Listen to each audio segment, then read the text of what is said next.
ఎందుకు ప్రేమ అంత ప్రాముఖ్యమైనదంటే, మనల్ని ప్రేమించేవారు మన చుట్టూ ఉన్నప్పుడు మనకు ఒక తెలియని ఆనందం కలుగుతుంది.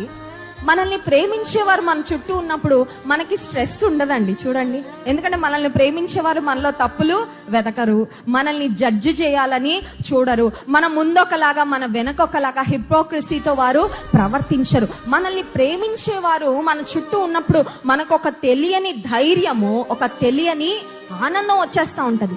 ఇప్పుడు ప్రేమ స్వరూపి అయిన దేవుడు మనందరినీ ప్రేమించాలని, ఆయన ప్రేమకు మనం దగ్గరగా రావాలని దేవుడు కోరుతున్నాడు. మరి దేవుని దగ్గర అంత ప్రేమ ఉంది కదండి, దేవుడు ప్రేమ స్వరూపి కదా, మరి దేవుని ప్రేమ అందరికి ఇచ్చేయచ్చుగా ఫ్రీగా అంటే, నువ్వు వస్తే నీకు ఇస్తాడు అంతే. అర్థమవుతుందా?